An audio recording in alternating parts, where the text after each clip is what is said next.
More Australians and their loved ones have landed back to safety this morning after fleeing war-torn Lebanon. There have been emotional scenes at airports in Sydney and Brisbane as families were reunited. But it is a dire situation in the country they fled.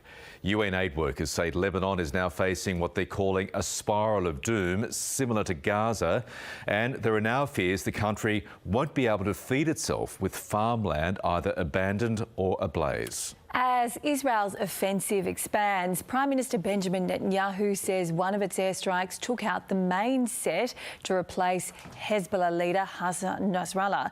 We'll get the latest from Beirut in a moment, but let's go to Brisbane now, where one of those repatriation flights has just arrived. Our reporter Ariana Levy is there for us. Ari, I imagine there's been some really emotional scenes there in Brisbane.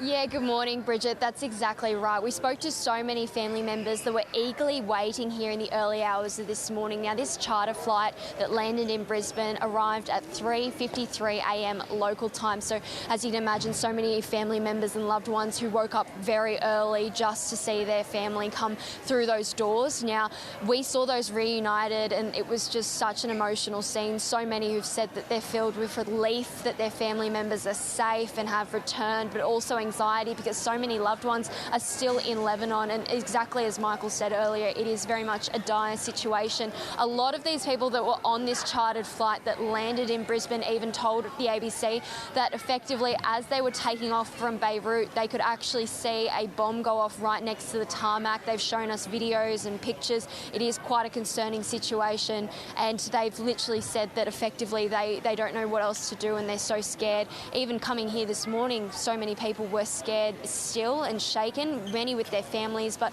we spoke to a number of those members and they spoke to us a little bit earlier, and here's what they had to say. Sorry for the people in SARS and Beirut in the cities. We send our regards and our love to them. We're grateful. We're happy to have him home. It was really last minute, like we had no time. Packed everything and we went. I think when we were in the airport we saw like some missile smoke. But I thank the Australian government for bringing us home safely, and I wish for my home country to be safe from any war. Now, nearly 1,500 Australians and permanent residents, as well as their families, have been repatriated from Lebanon to Australia since this morning. This additional flight has certainly added to that number. We've seen more than 200 people walk through, but the message from the Australian government has effectively been very clear. They've said to anyone that is in Lebanon currently that they need to take the first flight option that is made available to them, as there's not exactly any certainty if there are going to be further flights later on. This is certainly something that we're seeking confirmation from the Department of Foreign Affairs in terms of how many more flights there may be, because this Brisbane flight was effectively the last flight that we could see for the next 24 hours. So we'll keep you updated throughout the morning, Bridget. Thanks a lot, Ari. Hopefully everyone's having a big rest after those flights now.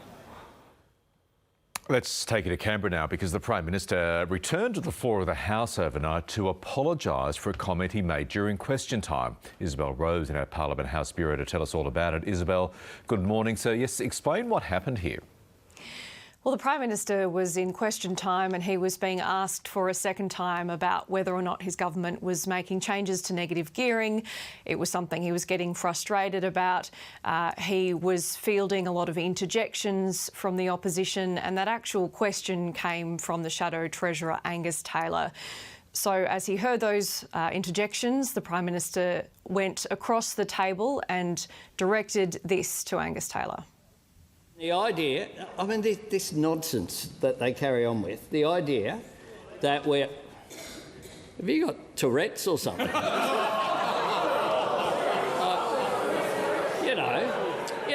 You just sit there, babble, babble, babble.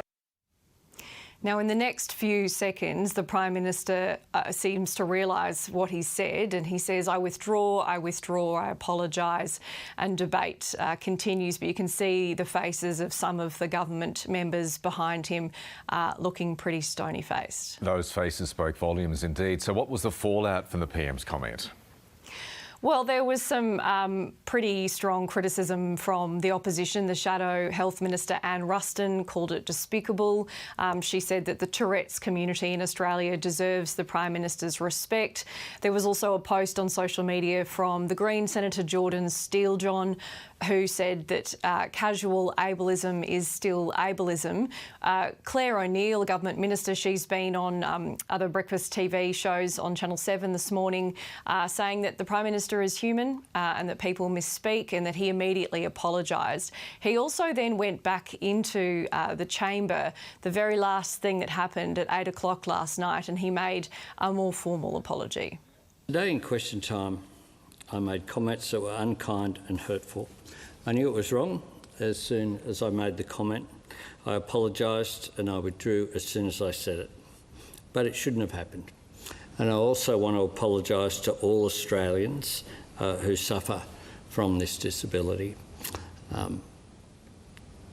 I regret saying it. It was wrong, it was insensitive, and I apologise. Some remorse there from the Prime Minister, and it may not be the last he hears of that today. OK, Isabel, thank you. Well, Australians have been caught up in a passport data breach after Indonesia revealed there was a glitch in its online visa system. People who've been to Bali recently have been warned there's a chance their information has been exposed. QR codes that were given to arrivals have been mixed up. Australian diplomats have raised concerns with the country's authorities. Winds of 250 kilometres per hour have been recorded off the coast of Mexico as Hurricane Milton barrels towards Florida. Residents have filled the state's highways amid the dire warnings from authorities to flee to safety. Storm surges of at least 4 metres have been forecast, with the US President Joe Biden saying people who stay in the storm's path would be risking their lives when it makes landfall tomorrow. This could be the worst storm hit Florida in over a century. And God willing it won't be, but that's what it's looking like right now.